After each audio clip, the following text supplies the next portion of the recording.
जीवित पुत्रिका व्रत कथा। चीलो सियारों की कथा। नर्मदा नदी के तट के पास एक कंचनवटी नाम का नगर था, जो कि बहुत प्रसिद्ध नगर था। उस कंचनवटी नाम के नगर का राजा मलय केतु था, जो उस नगर पर अपना राज चलाता था। नदी के पश्चिमी दिशा की ओर एक मरुस्थल भूमि थी, जिस मरुस्थल को बालूहटा नाम से भी लोग जानते थे। वहां पर एक बहुत विशाल, बहुत बड़ा घना पेड़ था और उस पेड़ पर एक चील रहती थी, जहां पर वह अपना रैन बसेरा करती थी। पेड़ के नीचे एक गुफा थी, जिसमें एक सियारिन रहती थी। सियारिन और चील में बहुत गहरी मित्रता थी, बहुत गहरी दोस्ती थी। एक बार दोनों ने मिलकर यह निर्णय लिया कि हम दोनों एक अच्छे दोस्त हैं और हम दोनों एक साथ मिलकर जितिया व्रत करना चाहिए। दोनों ने यह संकल्प लिया और व्रत किया था। दोनों ने जीवित वाहन की पूजा सच्चे मन से की और निर्जला व्रत रखा। जिस दिन सियारिन और चील ने व्रत रखा था, उस दिन उस नगर के एक बहुत बड़े व्यापारी की मृत्यु हो गई थी। उस व्यापारी का देह संस्कार उसी मरुस्थल भूमि पर किया गया था, जहां पर चील और सियारिन रहते थे। जब धीरे धीरे समय गुजरता जा रहा था, रात पास में आती जा रही थी। जैसे जैसे रात्रि का समय पास में आ रहा था, उस सियारिन को बहुत भूख लग रही थी। जब उस सियारिन ने मुर्दा देखा तो वह खुद को नहीं रोक सकी और उसने उस मुर्दे को खा लिया। अपनी भूख मिटाने के लिए उसने मुर्दे को खा लिया था, जिसके कारण उस सियारिन का व्रत टूट गया था, खंडित हो गया था। परंतु चील ने अपना व्रत नहीं तोड़ा और अपने ऊपर नियंत्रण रखा।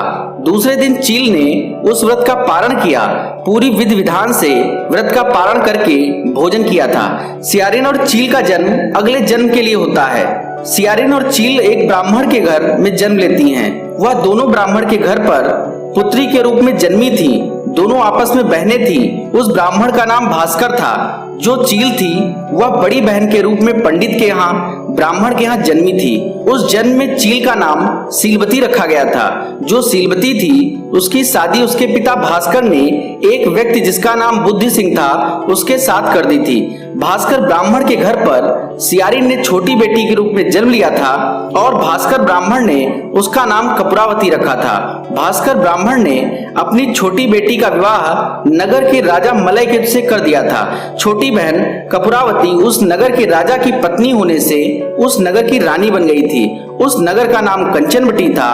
भगवान जीवित वाहन की कृपा से सीलवती की 7 संतानें हुई थी, लेकिन कपूरावती की कोख से बच्चे जन्म लेते और मर जाते थे।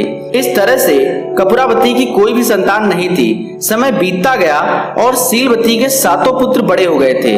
जब वह पुत्र बड़े हुए थे, तब राजा के दरबार में काम करने लगे थे। जब कपूरावती ने उन 7 पुत्रों को देखा, तब उसको ईर्ष्या होने लगी। कपूरावती ने राजा से कहकर उन 7 पुत्रों की गर्दन कटवा दी थी। उसने नए बर्तनों में कटे हुए सिर रखवाकर लाल कपड़े से ढककर सीलवती के पास भेज दिए थे। यह सब देखकर जीवित वाहन भगवान ने मिट्टी के 7 भाइयों के सिर बनाकर उनके धड़ के सिर को जोड़कर उन पर अमृत छिड़क दिया था। अमृत छिड़कने के बाद उन सभी में जान आ गई थी। 7 के 7 पुत्र जीवित हो गए थे और अपने घर वापस चले गए थे। जो सर रानी ने काटे थे, वे सभी सिर फल एवं फूल बन गए थे। रानी कपूरावती बुद्धिसेन के घर से बच्चों की मौत की खबर सुनने के लिए व्याकुल थी।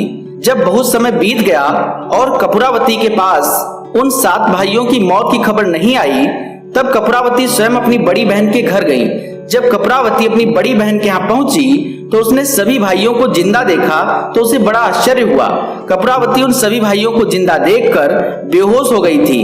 जब कपूरावती को होश आया, तब उसने अपनी बड़ी बहन को सारी बात बता दी और पछताने लगी। कपूरावती अपनी बड़ी बहन से गलती की क्षमा मांगने लगी थी। भगवान जीवित वाहन की कृपा से सीलवती को अपने पूर्व जन्म की कहानी याद आ गई थी और बड़ी बहन कपूरावती को उस पेड़ के पास ले गई और उस पेड़ की कहानी बता दी। जैसे ही कपूरावती ने अपनी कहानी सुनी, वह बेहोश हो गई और उसका देहांत हो गया था। जब राजा को इस बात की खबर मिली, तो राजा ने अपनी पत्नी कपूरावती का दाह संस्कार उसी पेड़ के नीचे कर दिया था।